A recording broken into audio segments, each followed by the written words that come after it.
O Senhor esteja convosco. Ele está no meio de nós. Proclamação do Evangelho de Jesus Cristo segundo Marcos. Glória a vós, Senhor. Início do Evangelho de Jesus Cristo, Filho de Deus. Está escrito no livro do profeta Isaías: Eis que envio o meu mensageiro à sua frente para preparar o teu caminho. Essa é a voz daquele que grita no deserto: preparai o caminho do Senhor, endireitai suas estradas. Foi assim que João Batista apareceu no deserto, pregando um batismo de conversão para o perdão dos pecados. Toda a região da Judéia e todos os moradores de Jerusalém iam ao seu encontro, confessavam os seus pecados, e João os batizava no Rio Jordão.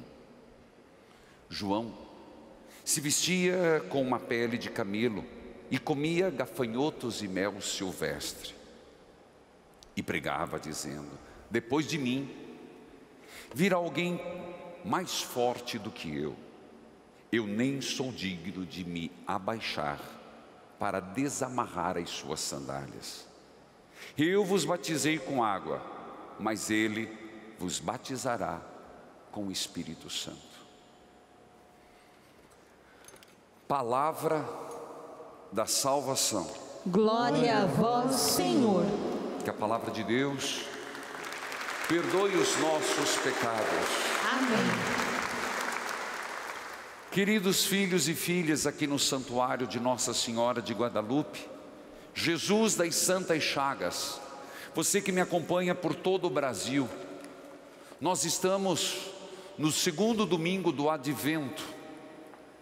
E se vocês lembrarem, no primeiro domingo eu disse que há como que um marco, uma régua, ou se você quiser, um limite, no sentido de dizer, o Advento dividido em duas partes. A primeira parte do Advento nos fala da segunda vinda do Senhor, e a partir de semana que vem já é outra dimensão. Mas então, domingo passado e hoje nos fala da segunda vinda do Senhor. Filhos queridos, mas para falar e compreender melhor o Evangelho, eu quero e preciso começar com a primeira leitura, que é do profeta Isaías. Inclusive, já enquanto você vai abrindo o aplicativo da obra Evangelizar, tem lá a primeira leitura, gostaria de lembrar que eu estou numa campanha de esperança. Como assim, padre? Sugerindo que aqui o nosso santuário está arrumado. Você já arrumou sua casa? Crie um clima.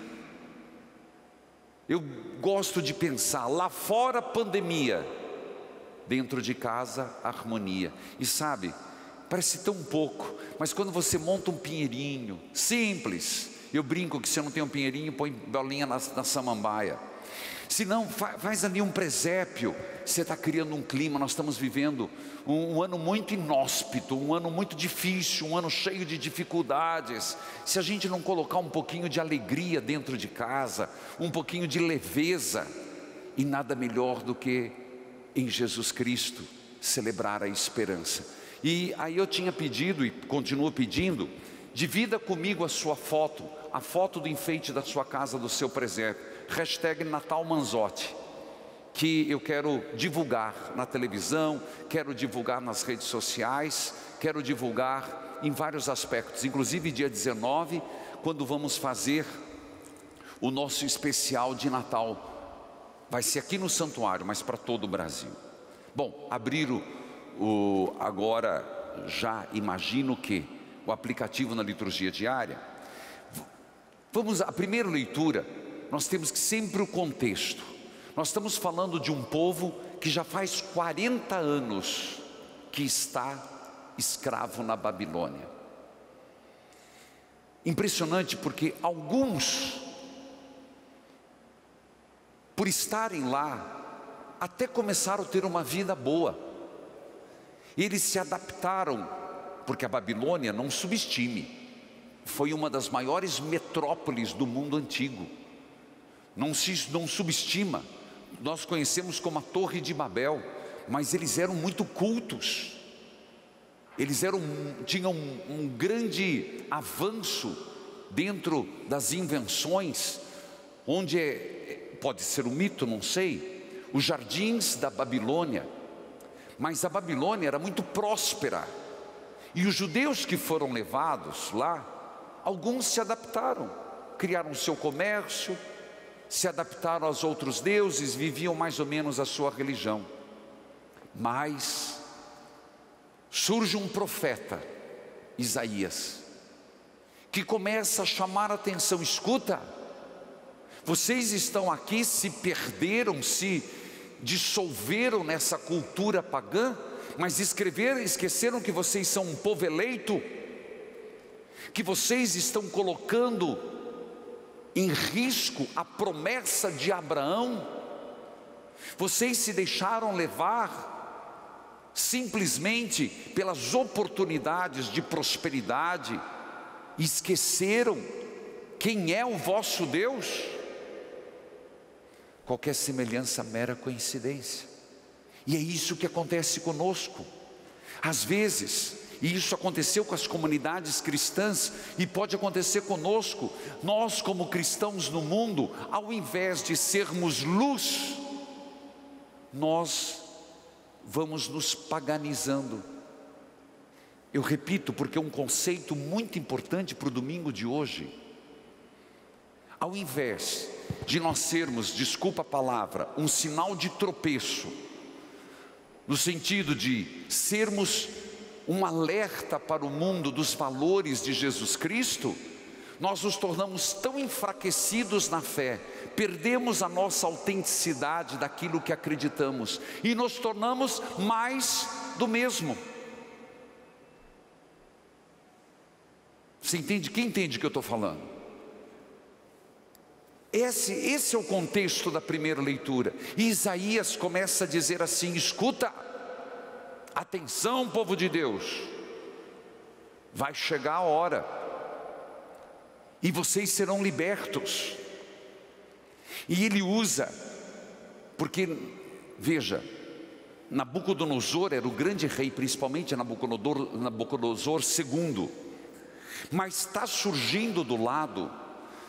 Hoje a Babilônia existiu sim, corresponde ao Iraque. Lembra de Saddam Hussein? Aquela região, lá era a Babilônia. Perto dali, a Pérsia, Ciro. E o profeta começa a dizer: está chegando a vossa libertação. Entre a Babilônia e Jerusalém dá mais ou menos 1000 quilômetros, mas é um deserto.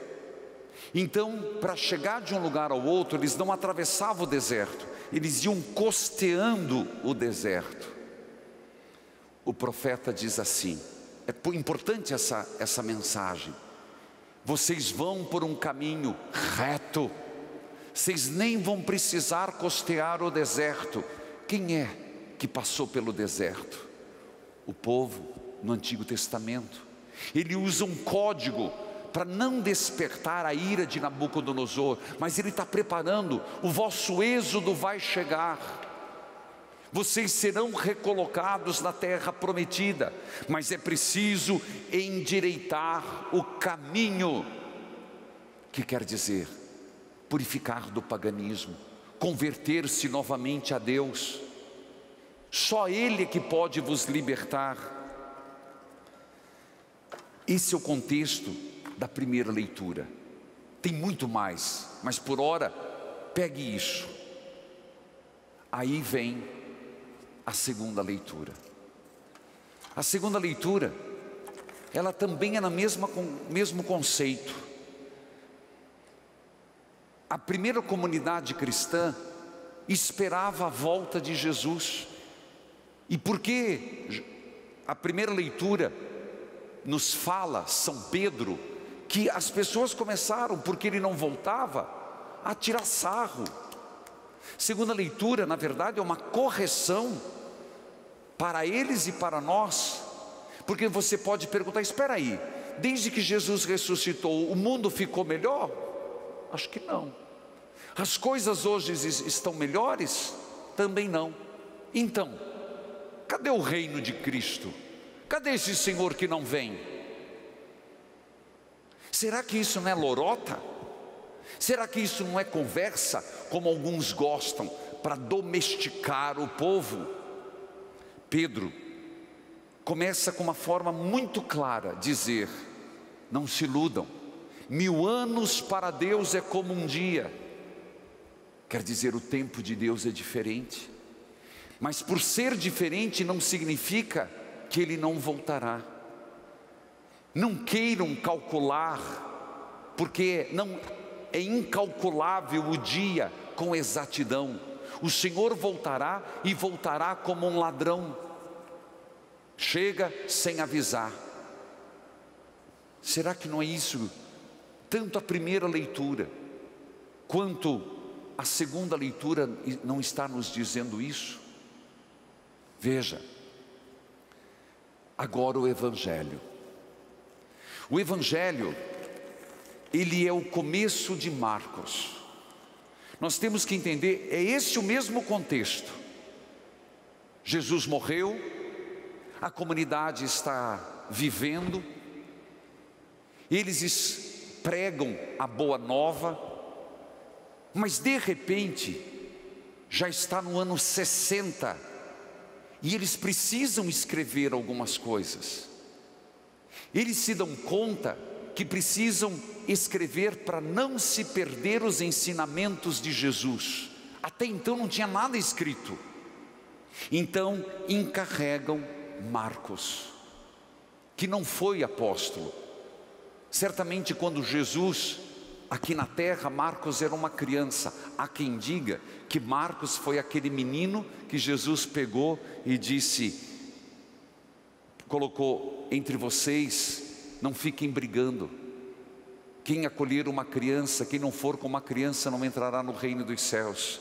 Que depois se tornou secretário e intérprete, isso é fato, de São Pedro. Intérprete por quê? São Pedro falava o hebraico, aramaico, e ele acabou em Roma.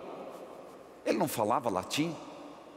Marcos foi intérprete de São Pedro. Então muita coisa ele aprendeu de Pedro, e foi pedido: Marcos, escreva. Veja como ele escreve o Evangelho. De novo, lá o povo está perdido. Lá na Babilônia, eles acreditam, mas perdem a esperança. E vem um profeta e diz: acordem, está chegando uma boa nova, vocês voltarão para a terra prometida. Veja como Marcos começa. Na verdade, a tradução aqui não é tão feliz, porque se você pegar a Bíblia de Jerusalém, começa assim: princípio do Evangelho de Jesus Cristo. Princípio. Será que a gente, no Gênesis, no princípio, Deus fez. Quando Marcos escreve essa palavra princípio, ele está trazendo à tona uma nova criação. Ele está trazendo os relatos daquele que criou de novo. Se o Gênesis fala da primeira criação, Marcos quer citar a segunda criação. E ele diz assim, preste bem atenção, do Evangelho de Jesus Cristo. Para nós hoje é fácil falar Evangelho, mas não era. Evangelho nunca foi referente a livros. Eu expliquei semana passada a palavra advento, vocês lembram? Que era também uma linguagem deles. Depois redentor. Agora a palavra evangelho. Evangelho não era um livro. Por exemplo, se o imperador fosse coroado, saía um pequeno edital que era uma boa notícia: agora será nosso imperador Tibério César. Essa proclamação chamava-se Evangelho. O que quer dizer Evangelho na língua, na tradução? Uma boa notícia. Também, se nasceu o herdeiro do rei, a boa notícia. Se foi feito um tratado de paz, saía. O reino tal fez um tratado de pau. Uma boa notícia. É claro, os evangelistas, e no caso Marcos, qual é a maior e a melhor notícia para a humanidade? Jesus Cristo. Então ele diz, evangelho. Aí passou de ser um pequeno texto para os livros. Por isso, sempre o evangelho é uma boa notícia. É algo que vem nos trazer esperança, é algo que vem nos trazer a paz. Como para o povo na Babilônia, Isaías foi aquele que os lembrou da promessa. Jesus Cristo vem para nos levar, para nos conduzir à verdadeira libertação. Evangelho, princípio do Evangelho de Jesus Cristo, Filho de Deus. Marcos não mede palavras. No segundo domingo do Advento, é como que fôssemos eu e você chamados a renascer, a começar uma nova história, a história em Cristo Jesus. É o segundo domingo que vem nos lembrar do fim último de todos nós, não vivermos exilados, não vivermos como escravos, mas vivermos como filhos na terra que Deus nos deu, o seu reino, o céu. Impressionante que Marcos, nesse segundo evangelho, nesse de hoje, ele nos diz assim, logo depois, ele começa dizendo, é a boa notícia de Jesus Cristo, que reescreve a história, e começa a falar de João. Fala de Jesus e vira para João. Por acaso ele errou, padre, na narração? Não, tem um propósito. Quando alguém perguntava lá na Babilônia, para os rabinos, por que estamos sofrendo tanto? Porque vocês pecaram. Por isso a primeira leitura vai dizer em Isaías, vocês já pagaram 2 vezes a sua culpa. Quando perguntavam ao rabino, quando que o Messias irá chegar? Ele irá chegar quando se converterem, quando a humanidade redimir os seus pecados. Então Marcos entende muito bem isso, e diz que para a chegada de Jesus era preciso a conversão. Um dos grandes empecilhos, até dos milagres na nossa vida, é o pecado. Muitas libertações, muitas graças, muitos milagres não acontecem no mundo hoje e na nossa história particular, porque estamos enraizados no pecado. É verdade, meus irmãos, tem gente que não gosta de ouvir essa palavra pecado, mas no erro, distantes de Deus, separados de Deus. Por isso que Marcos vai lembrar, quem era João? João, diz ele, você acha, por que ele diz no texto? Dá uma olhada ali, nunca te perguntou? Apareceu no deserto, falando o quê? Preparai o caminho do Senhor, endireitai suas estradas.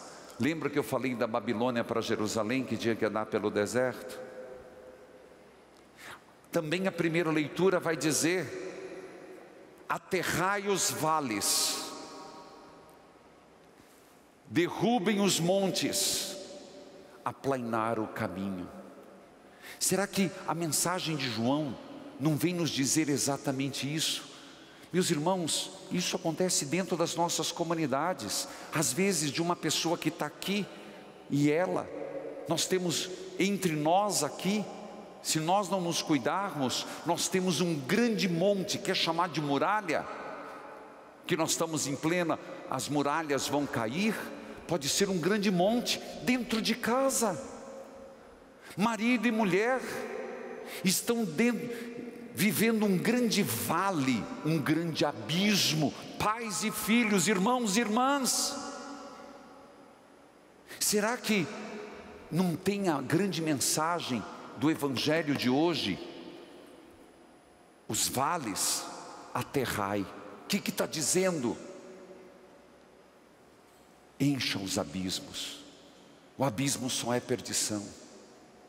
Aqueles montes que nos separam e separam a humanidade toda, e separa em plena pandemia. E o problema não é o vírus, o problema, nós sabemos muito bem, a intolerância, a violência, é a corrupção. Volto a dizer, às vezes dentro de casa tem um abismo, existe uma barreira. Será que nós temos essa disposição de sair daqui e abrir o caminho para ir? Volta à primeira leitura. Na primeira leitura nem todos foram com o profeta. Nós nos iludimos. Às vezes a gente pensa que todos os que estavam na terra, lá na Babilônia, quando Ciro, o grande redentor deles, libertou, os judeus todos voltaram. Não, só um pequeno grupo. Muitos preferiram. Qualquer semelhança, mera coincidência. Será que a humanidade quer caminhar em direção a Deus? Eu tenho dúvida. Teoricamente sim, ninguém tem coragem de dizer não, até por medo do diabo. Mas eu pergunto, todos que estão me acompanhando, que estão me ouvindo, realmente querem abrir um caminho em direção a Deus e caminhar em direção a Deus, aterrando os vales, aplainando as montanhas? Não, não querem. Se acostumaram, como os judeus na Babilônia se acostumaram, porque se tornaram ricos lá na Babilônia. Para quê? Eu estou bem aqui, por que eu vou voltar lá para uma terra que é ruína? Às vezes a gente está bem no pecado, às vezes nós estamos bem nas negociatas, nós estamos bem nos nossos lucros, e nós estamos bem na nossa vidinha. Para que eu vou me incomodar? Deixa eu aqui, bobagem. Sem negócio de Deus é bobagem, de padre que não tem o que pregar. Tá bom. João estava no deserto. Sabe por quê? Porque Marcos quer dizer, só aquele que teve coragem de sair de Jerusalém, sair, vou usar uma palavra, do status quo, sair das suas seguranças, sair do seu mundo de valores, de verdades infundadas, e foi ao deserto, conseguiu a conversão. Quer 2 exemplos? Você acha que Marcos, qual o objetivo de dizer que João batizava no Rio Jordão? Qual o valor de de Marcos dizer que João vestia pele de camelo, e o outro vai dizer que tinha um cinto na cintura? Será que é o look? Será que ele queria marcar a moda? Não. Se nós lembrarmos, segundo Reis, Elias também se vestia com um camelo e um cinto. Marcos quer dizer, é Elias, é aqueles que vocês respeitaram tanto no Antigo Testamento, ele está aí. Porque ele conta que comia gafanhoto e mel silvestre?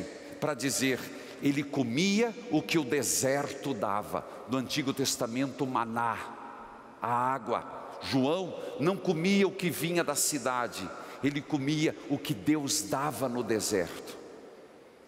Para dizer o que? É preciso se desapegar, até das nossas falsas seguranças. Tem muita gente que está me acompanhando. Se você tiver um raciocínio, volta a te dizer, o mundo não quer muito saber de Deus, nem de religião, nem de Jesus Cristo. Para quê? Se eu tiver um governo bom, se eu tiver uma conta bancária, se as coisas, eu não pegar Covid, ninguém da minha família morrer, para quê? Você entendeu? Para aqueles que querem, precisa se desinstalar, precisa voltar ao deserto, a viver sob a providência divina, a comer mel silvestre, a comer gafanhoto, a se vestir, encontrar João Batista. O tempo exige que eu termine, mas a mensagem hoje é conversão. E tudo que eu falei tem um propósito: conversão. Será que nós queremos? Será que estamos dispostos a abrir novos caminhos para o relacionamento, para o diálogo, para o perdão? Ou tá bom do jeito que tá?